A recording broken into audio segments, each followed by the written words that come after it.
to Wargaming World and to a video entitled Foreground in the Foreground and the Background. This is a video to focus on foreground buildings and the step-by-step guide to a build of a specific building. Okay, so we've got a building here.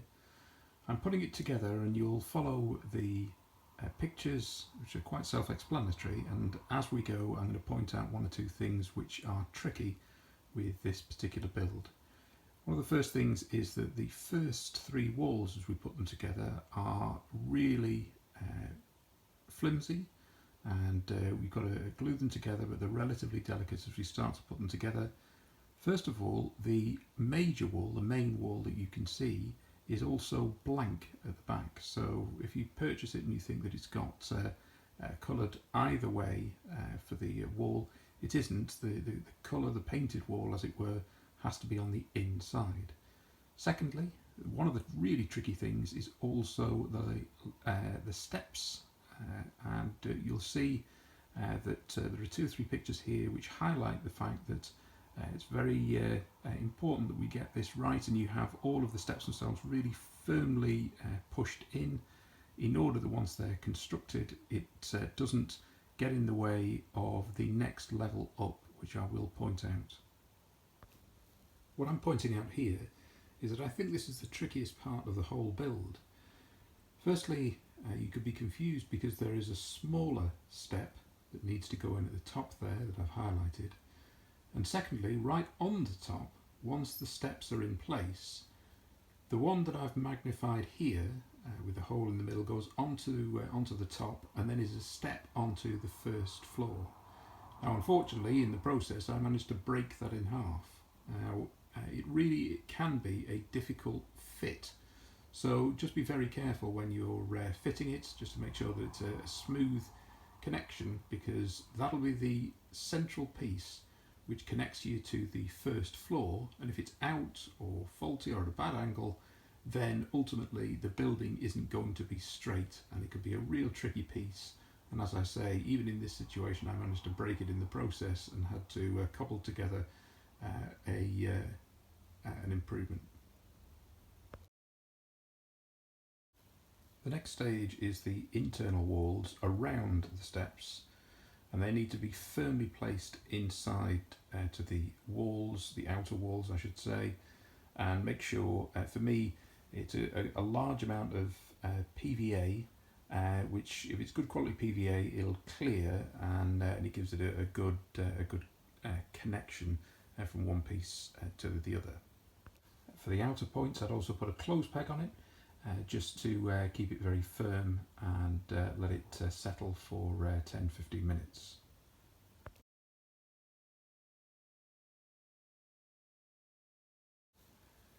So for the first floor it's a very similar process as we have for the ground floor, just to point out that the walls at the end, the ones with the windows, there is two pieces essentially, one either side. It's the major wall which is only one side, and you'll see at the end of this video what I do to cover the sort of blank wall and see how that works well with other buildings, but you just follow a similar process in terms of the outside and the inner walls, and again I would recommend that they get clamped really for 10-15 minutes just to get them settled before you follow on to the roof.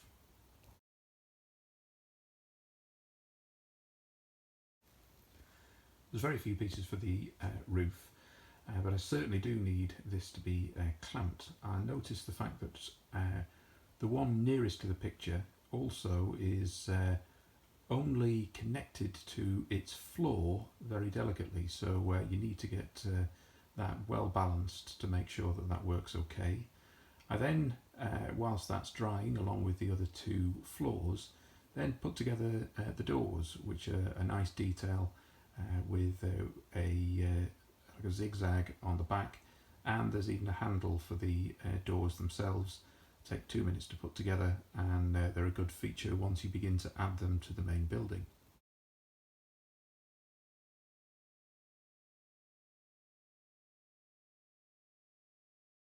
So part one is complete.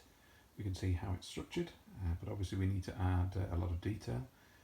You'll see how I needed to make a bit of a repair on that part of the stairs I was mentioning, but now to move on and see what the next stages are. Okay, so we've put the roof on, that's really simple, and before we continue with some finer detail, I then turn the various floors over and make sure that they're very much in line.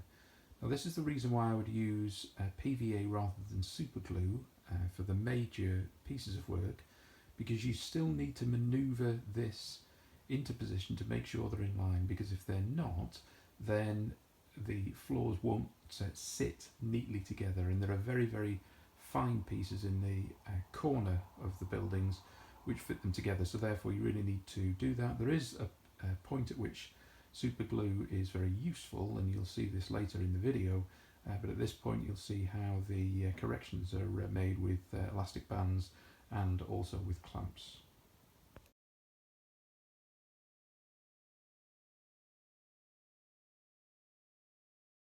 I think this is a really great part of when you put something together from foreground. These little details are absolutely super.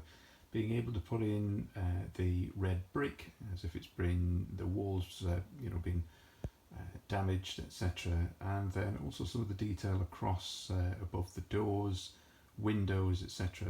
Really gets it. Really makes it a good looking building, and is a really useful piece to distinguish it, I think, from other models that you can get. Now I mentioned that the back of the wall was blank, and therefore I've improvised and made myself some brickwork and started to add that to the back of not just the building that I'm making, but also other foreground buildings. But I would have to point out that I made a real mistake with it first time round. You'll see there are a lot of ridges and bumps on the wall because I put on a really cheap PVA. It wasn't even the one I was using at the start here, and put on far too much, and it simply soaked it. So I did that again and got a much better finish. I just used the original PVA, made it very thin, and got a good finish there. Just made it tacky. And then, as far as continuing the work, I then got other elements from the foreground original pack and doors and things like that, and made it a little bit more atmospheric, as if it was smashed up on the ground floor. I was quite happy with it. And so we can see that I now started to add the brickwork to a number of different buildings. I redid all of them. I'd made the same mistake with all, but I put them together. I also put it on the inside of the roof as well, for so that it would have a good angle across them, look a good finish. And you can see how, whilst I'm working at them across all of my various different workstations, how they begin to work together, and think about how I'm now going to introduce them onto the tabletop.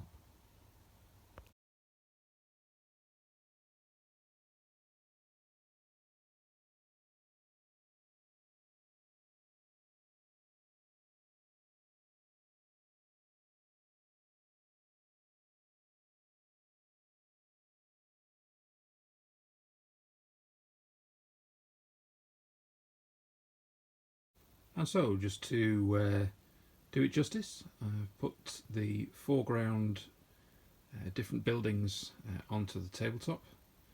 So we've got a whole variety here in terms of a couple of shops, and then we've got the terraced house and the ones we built for this video.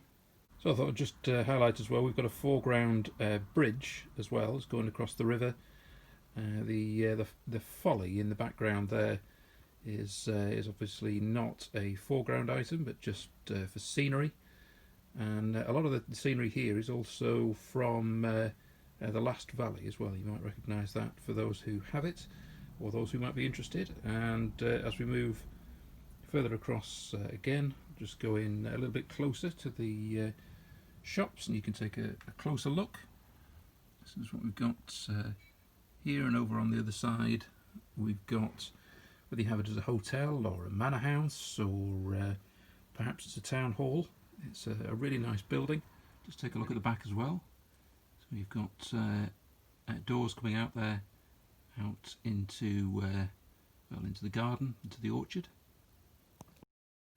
And just to go full circle, these are my first buildings I put together a couple of years ago, and really we're at the start of what's now Wargaming World, and just thought I'd finish with a few pictures, and really do recommend the foreground kit. It's really excellent, really great to put together, good fun, and completes you know, some really nice nice buildings you can add to the tabletop. So just that leaves me to say thanks very much for watching, and if you've any thoughts, please feel free, put the points on the YouTube channel or indeed on my Facebook group of Wargaming World, and we'll speak to you soon. Thanks.